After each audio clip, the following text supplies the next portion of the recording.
¿Alguna vez se puso a leer un libro y luego le comentó a un amigo: «Estoy atrapado por este libro, no lo puedo dejar a un lado»? ¿Alguna vez vio una película o una obra de teatro y se encontró atrapado por el drama? ¿Alguna vez escuchó una orquesta sinfónica tocando una pieza tan hermosa que le daban ganas de respirar y se sintió encantado? Hay ciertas cosas en la vida que podemos decir nos atrapan, nos cautivan. El mensaje de hoy es cautivado por el Evangelio. Es la segunda parte de el mensaje general viviendo con la eternidad en mente. Está basado en Romanos capítulo 1, versículo 16. En realidad, solemos definir nuestra vida con estas cosas que nos controlan, muchas de ellas no tan positivas. Puede ser que le cautive su asignatura en la escuela o en el trabajo. Estas cosas parecen dominar todo en nuestras vidas y nos pasamos horas hablando al respecto. O tal vez usted está pensando en construir una casa o comenzar un nuevo emprendimiento y eso lo atrapa. Algunos están criando hijos y parece que los días se les fuman entre pañal y pañal. Yo recuerdo muy bien el momento en que nuestros mellizos tenían menos de un año y con mi esposa nos enteramos que había quedado embarazada nuevamente. Nunca voy a olvidar ese momento. Al irme a mi oficina, dejaba a 3 niños de menos de 2 años. Al salir de casa, después de darle un beso a cada uno, le preguntaba a mi esposa: «¿Cuáles son tus planes para hoy?». Y ella me respondía: «Solamente sobrevivir». La verdad que ella hizo todo de maravillas. Algunas temporadas en nuestras vidas, algunos períodos como ese, suelen dominar nuestro pensar y nuestras energías. Quizás para algunas, la pasión dominante en sus vidas sea alguna idea revolucionaria o filosofía. Hace poco leí un libro de Rabí Zacarías acerca de la energía dominante y la pasión desenfrenada que desvió la vida de Joseph Stalin. Rabí, que es un famoso predicador y apologista, se encontraba en la mesa de Malcolm Medgis, un periodista brillante.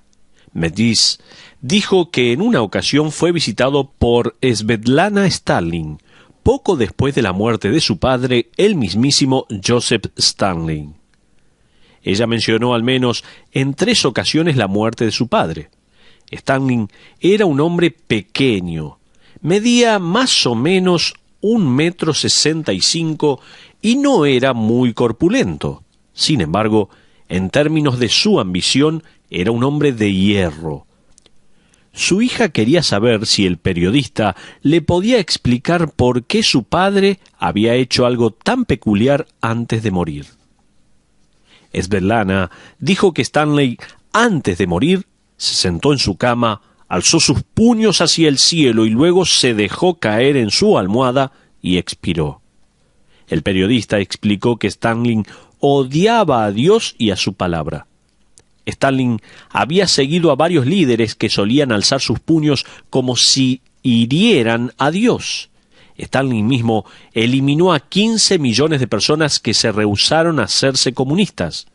En su lecho de muerte, el hombre que se hacía llamar Stalin, que significa acero, ya que no era su nombre de pila, le mostró sus puños a Dios y siguió rechazando la verdad del cielo. Qué diferencia tan abismal que hay entre aferrarse a una filosofía egoísta en vez de aferrarse a la verdad libertadora del Evangelio. Amigo, si quiere vivir con la eternidad en mente, los próximos versículos de Romanos capítulo 1 le van a dar la fórmula. Pablo escribe en los versículos 16 y 17: «Porque no me avergüenzo del Evangelio, porque es poder de Dios para salvación a todo aquel que cree, al judío primeramente y también al griego, porque en el Evangelio la justicia de Dios se revela por fe y para fe, como está escrito: mas el justo por la fe vivirá». Pablo estaba consumido por el Evangelio. El Evangelio era su vida, era su aliento. Él dice enfáticamente: «No me avergüenzo». ¿Por qué le parece que dijo esto el apóstol Pablo? Porque los romanos seguramente lo iban a cuestionar y él ya había sido intimidado en otras ocasiones, como en Corinto. Él le está diciendo que no está avergonzado. Esto es como decirle a alguien, te estoy diciendo la verdad. Pero, ¿por qué razón usaría usted esa frase? Porque la persona a la cual le está hablando puede pensar que usted le va a mentir, o porque usted puede estar en una situación en la cual decir la verdad no sea para nada fácil. Pero Pablo llegaba a una ciudad aferrada a diferentes cosas. De todos los lugares en el mundo en el cual uno podía estar intimidado, aterrorizado o ansioso por declarar a Cristo, el peor era Roma. Alguien escribió así, escuche bien: el Evangelio encontraría su prueba religiosa más rigurosa en el politeísmo de Roma. Con el imperialismo y su adoración a César, el Evangelio se encontraría con la prueba política más rigurosa. Con su paganismo, el Evangelio encontraría su prueba moral más grande en Roma. Hasta ahí lo que escribió este escritor. Los romanos creían que Zeus era el creador y el dador de la vida. Creían que Zeus milagrosamente había causado el nacimiento de su hijo Dionisio. Cuando Dionisio fue asesinado por los titanes, Zeus lo resucitó de los muertos. Luego Zeus incineró a los titanes y de las cenizas creó la humanidad. Dionisio, el hijo de Zeus, pasó a ser el dios de la celebración o el dios del vino. De hecho, varios sistemas religiosos fueron saturados con las ceremonias de Dionisio como el dios de las festividades y de la embriaguez. De la creencia en este falso dios salieron todo tipo de perversiones. Un comentarista dice lo siguiente en cuanto a los adoradores de Dionisio. Los adoradores de Dionisio cometían atrocidades con los órganos humanos, se involucraban en orgías y perversiones sexuales acompañadas de música, danzas y fiestas. Erigieron los grandes templos a Dionisio en los cuales llevaban a cabo sus orgías. En el mismísimo centro del templo a Dionisio en Damasco, cuyas ruinas pueden apreciarse en la actualidad, existe una sección decorada en la que se ve un gran pozo. El propósito del pozo era que los adoradores, después de haberse embriagado, ofrecían sus vómitos como sacrificio al dios del vino, y después regresarían a disfrutar del resto de la fiesta. Imagínese esto. ¿Qué puede traer uno a un mundo así? Me pregunto. Un mundo lleno de depravación y perversidad. Un mundo en el cual se animaba a la gente a que fuera parte de la inmoralidad, la depravación, la borrachera. Un mundo en el cual el egoísmo era el atributo que se admiraba. Un mundo en el cual los dioses eran tan pervertidos y pecadores como la gente. Un mundo obsesionado con los deseos y las maldades. ¿Qué puede traer uno a un mundo así? Lo mismo que debemos traer al mundo en que vivimos en la actualidad: el mismo Evangelio. Permítame darles 5 características del Evangelio. En primer lugar, uno declara que el creador del Evangelio es Dios. Estamos viendo esta característica, el creador del Evangelio, y es Dios. El Evangelio es espiritual. Pablo ya habló en cuanto a esto en Romanos capítulo 1, cuando escribió en los versículos 1b al 2 de esta manera: para el Evangelio de Dios que él había prometido antes por sus profetas en las Santas Escrituras. También en los versículos 3 y 4 vemos que el Evangelio de su Hijo, nuestro Señor Jesucristo, que era del linaje de David según la carne, que fue declarado Hijo de Dios con poder según el Espíritu de Santidad, por la resurrección de entre los muertos. Hasta ahí la porción de la palabra. Ningún dios romano tenía buenas nuevas, buenas noticias para la humanidad, ninguno. De hecho, los dioses parecían tan perdidos, malos e inciertos como los mismos humanos. Sin embargo, este Dios, el Dios vivo y verdadero, tenía un evangelio que en el griego significa buenas noticias. El evangelio puede que intimide un poco, puede que sea ofensivo, puede que sea considerado locura, pero para el que está enfermo del pecado, para el que está cargado de culpa, para el que siente que hay más por qué vivir, el Evangelio es una buena noticia de que el pecado ha sido lavado, la culpa quitada, Las marcas en el alma y el corazón ahora son blancas como la nieve. El creador del Evangelio es Dios. En segundo lugar, el carácter del Evangelio es poder, o sea, el Evangelio es operacional. Pablo escribió en el versículo 16 en su primera parte, porque no me avergüenzo del Evangelio, porque es poder de Dios. Pablo dice en este versículo que el Evangelio es el poder de Dios, el dunamis, palabra griega que significa dinámico o dinamita. Él no dijo que el Evangelio contiene el poder o que el Evangelio necesita ser acompañado de poder. No dijo eso. Lo que el mundo considera absurdo, lo que el mundo considera locura es, en realidad, el poder por el cual Dios transforma a hombres y mujeres y los traslada del reino de las tinieblas al de la luz. Pablo escribe en 1 Corintios capítulo 1, versículo 18 de esta manera. Escuche bien. Porque la palabra de la cruz es locura a los que se pierden, pero a los que se salvan, esto es, a nosotros, es poder de Dios. También Pedro escribió en 1 Pedro, capítulo 2, versículo 9. Mas vosotros sois linaje escogido, real sacerdocio, nación santa, pueblo adquirido por Dios, para que anunciéis las virtudes de aquel que os llamó de las tinieblas a su luz admirable. Entonces, no es sorpresa que los tesalonicenses, después de haber escuchado el Evangelio, hayan, según leemos en 1 Tesalonicenses 1, 9 y 10, hecho esto. ¿Y cómo os convertisteis de los ídolos a Dios para servir al Dios vivo y verdadero y esperar de los cielos a su Hijo?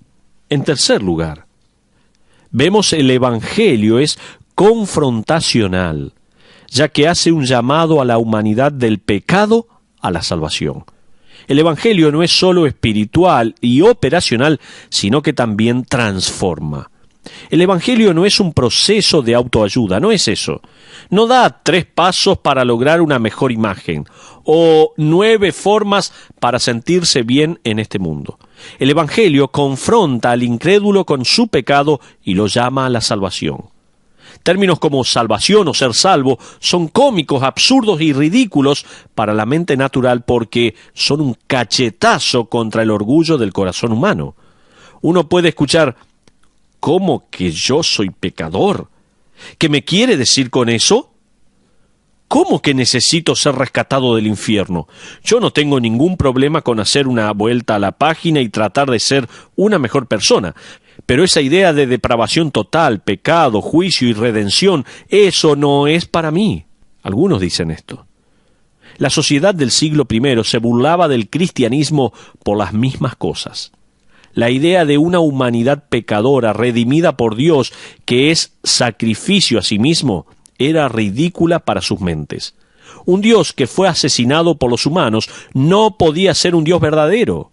No lo alcanzaban a entender. Los arqueólogos encontraron en la ciudad de Roma un mural que se burlaba de los cristianos por la idea misma de la redención. Este mural mostraba a un esclavo arrodillándose ante una cruz con un burro crucificado. Abajo se podía leer, Alexámenos adora a su Dios. Era burla lo que estaban haciendo. El cristianismo era considerado la creencia de los necios. Un escritor llamado Celso escribió una nota en la que decía, si a alguno le falta cultura, si es necio, acuda al cristianismo. Él comparaba a los creyentes con murciélagos, con hormigas y con lombrices saliendo del barro. ¿Cuál es el centro de este desprecio, me pregunto? Es la confrontación del Evangelio que llama pecador a la humanidad y dice que está necesitada de salvación. La palabra que el apóstol Pablo usa en Romanos capítulo 1, versículo 16, es soteria, salvación, en griego, y entonces él emplea el sustantivo unas 19 veces en sus cartas y 5 de estas referencias están en Romanos. La palabra se refiere a rescatar a los perdidos, a los que no pueden solos. Se refiere a liberar de la paga del pecado, que es la muerte eterna y la separación de Dios en un lugar de tormento llamado infierno.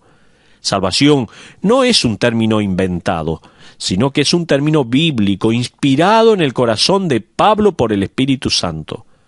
Salvación es la mano de Dios estrechándose a la humanidad perdida y rescatando a aquellos que creen. La salvación de Dios fue predicada primero en el Antiguo Testamento.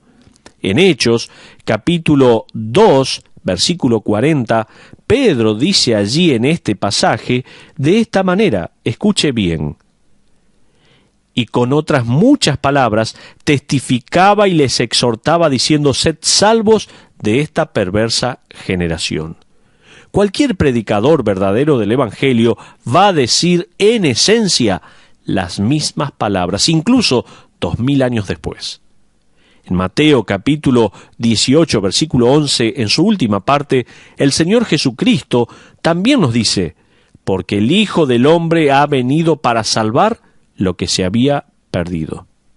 De hecho, el ángel que le dio el mensaje a José en Mateo capítulo 1, versículo 21, le dijo que María daría a luz un hijo y lo llamaría Jesús.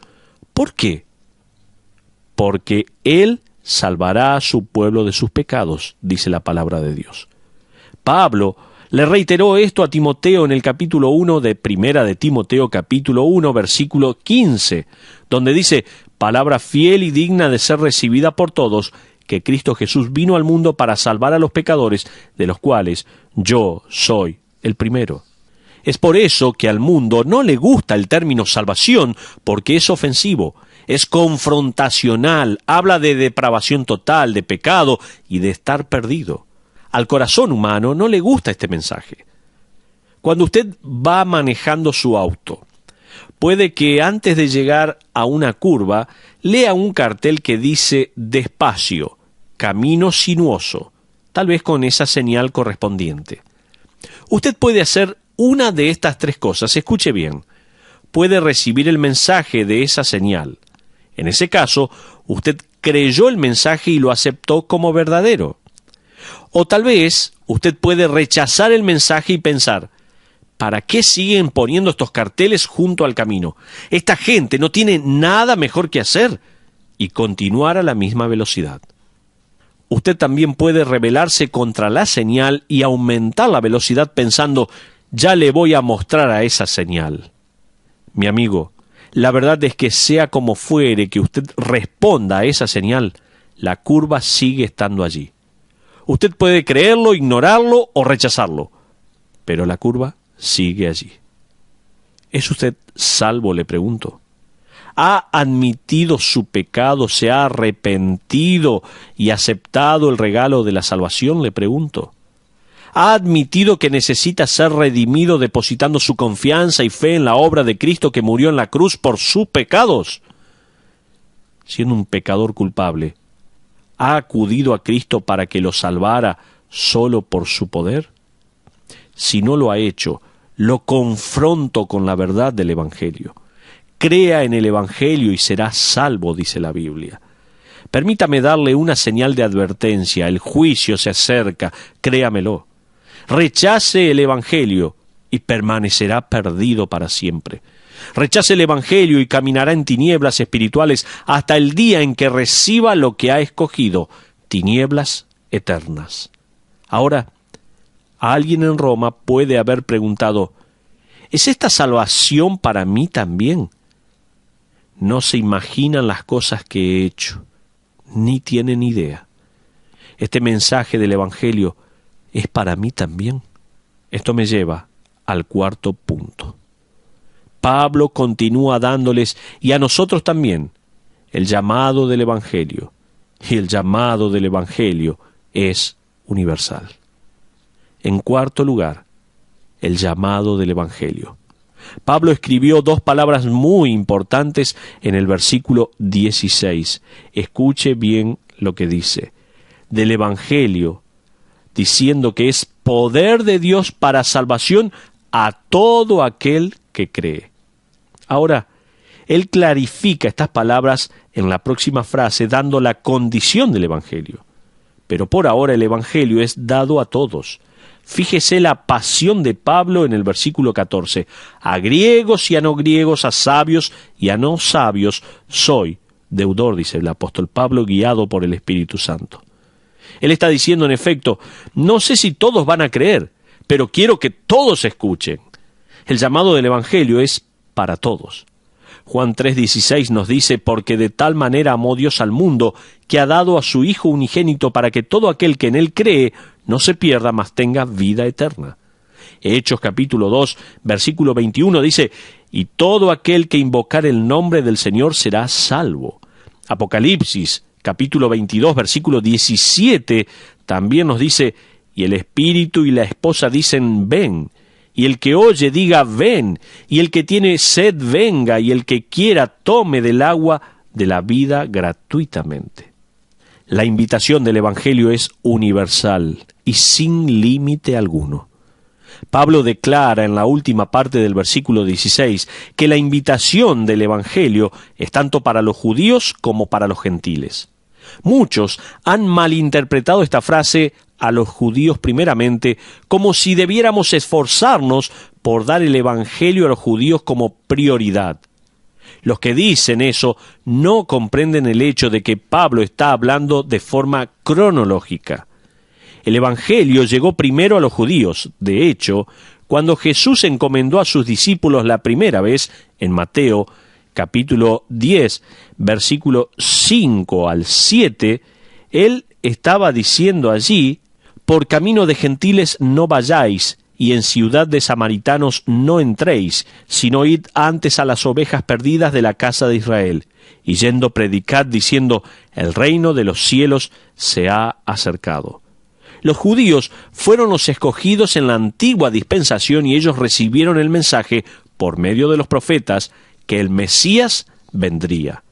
Cuando comenzó la nueva dispensación, por medio de la proclamación del Evangelio que el Mesías había venido, los judíos escucharon primero. El Evangelio fue primero a los judíos, pero Pablo dice que el Evangelio ahora debe proclamarse tanto a los judíos como a los gentiles. Esa es la interpretación del pasaje. Pablo va a explicar esta impactante verdad en Romanos capítulo 10, versículos 12 al 13, donde dice así, escuche bien, porque no hay diferencia entre judío y griego, pues el mismo que es Señor de todos es rico para con todos los que le invocan, porque todo aquel que invocar el nombre del Señor será salvo.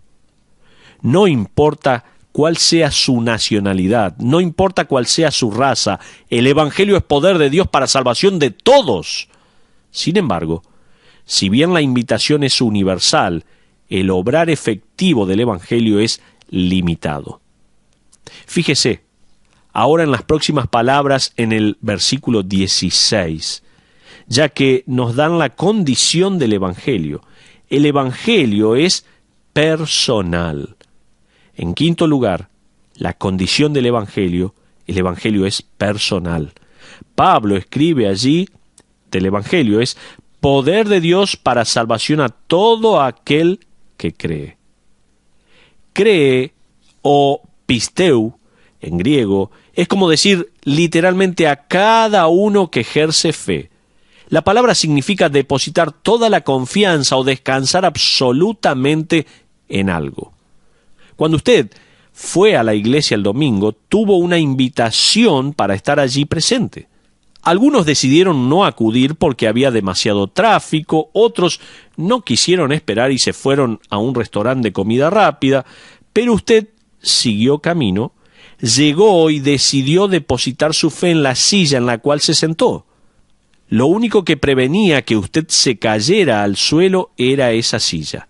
Ahora, antes de sentarse, usted creyó que esa era una silla, usted podía describir la semejanza de la silla y hasta creía que esa podía aguantarla.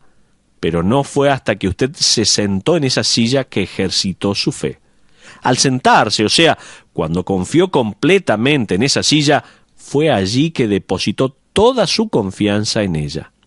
La salvación es una invitación para todos, pero solo la obtienen los que depositan su confianza, su fe en Cristo para ser salvos, aquellos que se sientan, por así decirlo, en la obra consumada de Cristo Jesús. Pero vayamos a una aplicación ahora.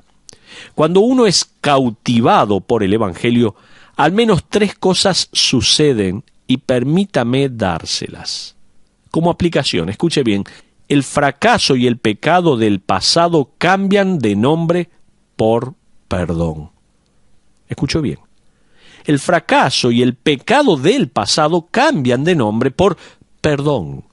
Simplemente, usted no queda libre de error, pero sí es perdonado. No es perfecto, pero está perdonado. Y cuando uno acude al Cordero de Dios, Él toma el registro de su vida y escribe, en resumen, bajo cada obra, cada acción, cada pensamiento, la palabra perdonado, perdonado, perdonado. En segundo lugar, las cosas comunes de la vida en el presente pasan a tener un propósito de ser. Cuando uno es cautivado por el Evangelio, las cosas comunes y corrientes de esta vida pasan a tener un propósito. Por ahora, puede que solo se trate de pilas de pañales sucios, ¿no? Lo que usted está pensando que está haciendo. Pero cuando uno vive pensando en la eternidad, hasta eso recibe un propósito nuevo, ya que uno tiene en mente que un alma eterna habita en ese pequeño cuerpo. Y cuando ese capítulo de la vida se acabe, ¿quién sabe qué es lo que Dios tenga preparado para el próximo?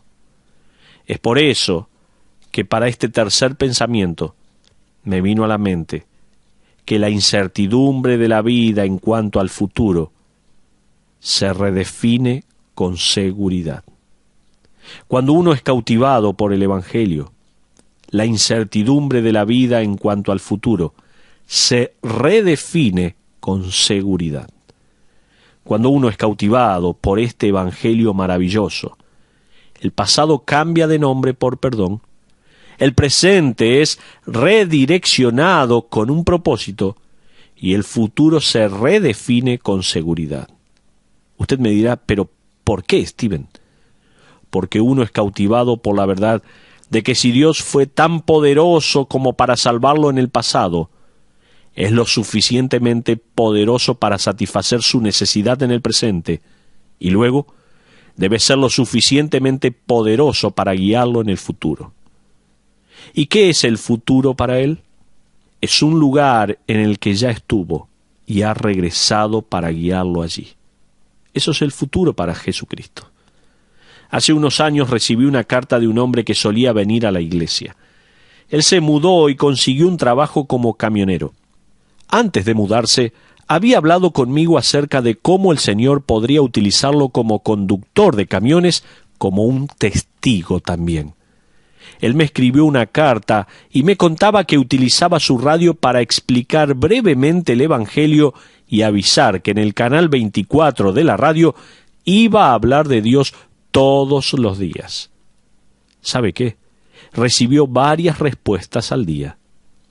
Hasta ahora, él me decía, he tenido el privilegio de guiar a 6 personas a los pies de Cristo. Se trata de un hombre cautivado por el Evangelio, un mensajero a su generación. Personas como él viven con la eternidad en mente.